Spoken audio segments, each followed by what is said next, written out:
Bokanda, Bongouanou et Ara. Le choix de ces localités pour accueillir les ateliers de restitution de ce projet de recherche n'est pas fortuit.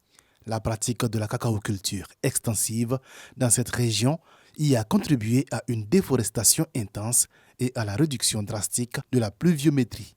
L'EVA, comme on dit, est un arbre forestier. Et là où on cultive l'EVA, ça crée un écosystème de type forestier et donc qui améliore la pluviométrie. Des parcelles expérimentales ont été mises en place dans ces localités de l'ancienne boucle du cacao.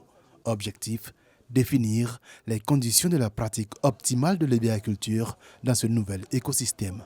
Ce projet doit aider les producteurs à faire les meilleurs choix en termes de clones, surtout, et puis voir aussi les plants qui sont adaptés à la région.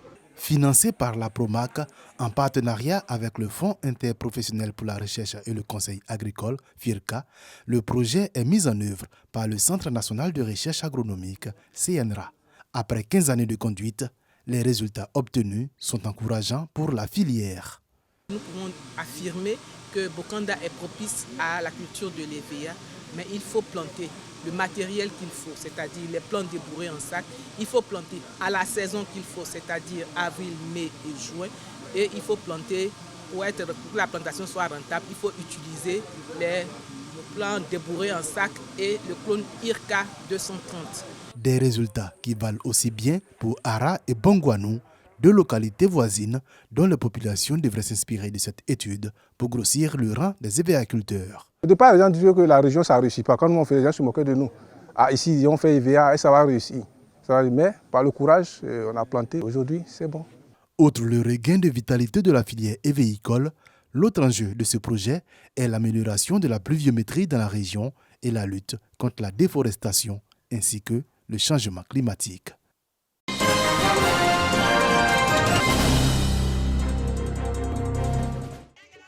C'est dans les années 1920 que les premiers ressortissants Tagbana et Djimini ont foulé la terre de l'Indénié. Depuis lors, ils ont su s'intégrer en contractant même des mariages avec des fils et filles du peuple Agni.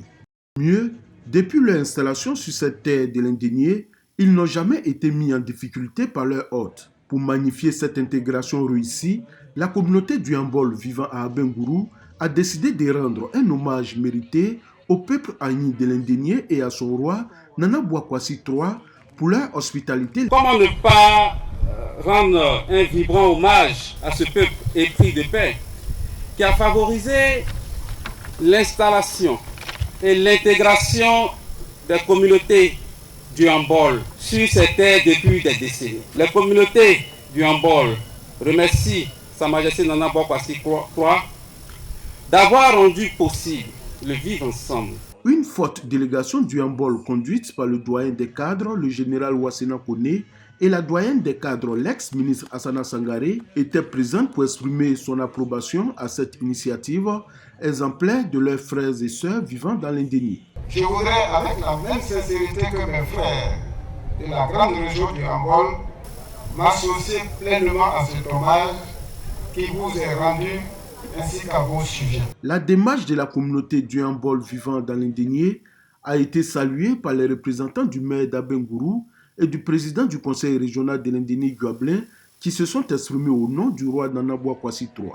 En décidant de rendre hommage à cet homme exceptionnel, garant et référent moral du peuple indénien, vous avez vu juste, car Sa Majesté Nana Bouakwasi III est un homme de paix, ayant pour souci majeur de rassembler et de consolider le tissu social pour faire de son royaume un royaume fort et dynamique. Cette journée de reconnaissance des ressortissants du Yambol au peuple Agni de l'Indénié a été aussi marquée par une conférence prononcée par le journaliste Eugène Dié Kakou, par ailleurs directeur de la radio Agnia FM, sur le thème « L'intégration des peuples du Yambol dans l'Indénié Guablé ».